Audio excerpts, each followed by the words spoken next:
Saudi हज मंत्रालय ने एक बार फिर भारत के निजी हज यात्रियों के लिए हज पोर्टल यानी नुसुक पोर्टल खोलने पर सहमति व्यक्त की है। हालांकि ये मीना में मौजूदा स्थान की उपलब्धता के आधार पर 10,000 तीर्थ यात्रियों के लिए ही खोला जाएगा।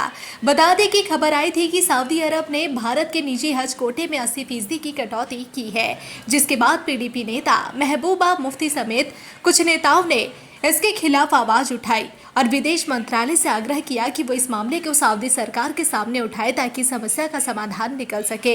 अब अल्पसंख्यक मंत्रालय ने एक्स पर कुछ पोस्ट के जरिए इस मामले पर अपना पक्ष रखा है और लिखा, भारत सरकार भारतीय मुसलमानों के लिए वार्षिक हज यात्रा को उच्च प्राथमिकता देती है।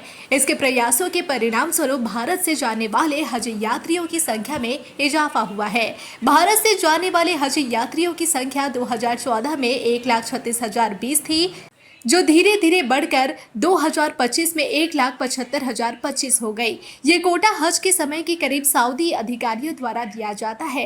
अल्पसंख्यक मामलों का मंत्रालय भारत की हज कमेटी के माध्यम से भारत को आवंटित कोटे के बड़े हिस्से की व्यवस्था करता है, जो इस साल 1,22,518 है। यानी हज कमेटी द्वारा इस साल 1,22,518 हज यात्री हज के लिए रवाना होंगे। हज कमेटी द्वारा फ्लाइट, परिवहन, मीना में टेंट, आवास और अतिरिक्त सेवाओं समेत सभी आवश्यक व्यवस्थाएं सऊदी आवश्यकताओं के अनुसार दी गई समय सीमा के भीतर पूरी कर ली गई है। बचा हुआ कोटा निजी टूर ऑपरेटरों को दिया जाता है। सऊदी दिशा निर्देशों में बदलाव के कारण इस साल MOMA द्वारा 800 से अधिक निजी टूर ऑपरेटरों को 26 कानूनी संस्थाओं को शामिल किया गया है, जिन्हें संयुक्त हज समूह संचालक यानी CHGO कहा जाता है।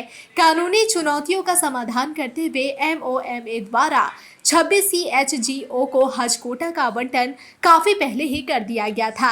हालांकि रिमाइंडर के बावजूद भी ये सऊदी अधिकारियों द्वारा निर्धारित समय सीमा का पालन करने में विफल रहे और जरूरी शर्तों को पूरा नहीं कर पाए, जिसमें मीना शिविर, हज यात्रियों के आवास और परिवहन शामिल है। भारत सरकार इस मामले पर मंत्री स्तर समेत संबंधित सऊदी प्राधिकारियों के साथ लगातार बातचीत कर रही है। इस पर सऊदी हज मंत्रालय ने हज यात्रियों की सुरक्षा के लिए अपनी चिंताओं को जाहिर कर दिया है। उनका कहना है कि देरी के चलते मीना में तय किया गया स्थान अब भर गया है।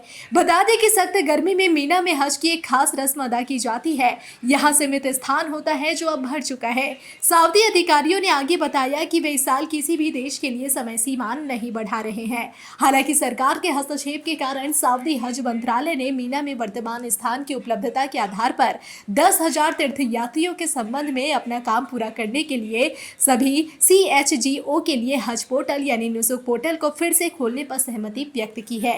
मंत्रालय ने CHGO को तत्काल ऐसा करने के निर्देश जारी कर दिए हैं। बता दें कि हज का एक चरण है जिसमें मीना में रात बितानी होती है। यहाँ हज यात्रियों के लिए टेंट लगाए जाते हैं। ये काम हज कमेटी या निजी टूर ऑपरेटरों द्वारा हज यात्रियों की संख्या के आधार पर किया जाता है। भारत से हज के लिए पहली फ्लाइट 29 अप्रैल को रवाना होने वाली है और मीना में हज यात्रियों के लिए सारे इंतजाम कर दिए गए हैं। अब कम समय के चलते कोई भी फेरबदल करना हज यात्रियों के लिए किए गए इंतजाम और सुरक्षा पर असर डाल सकता है।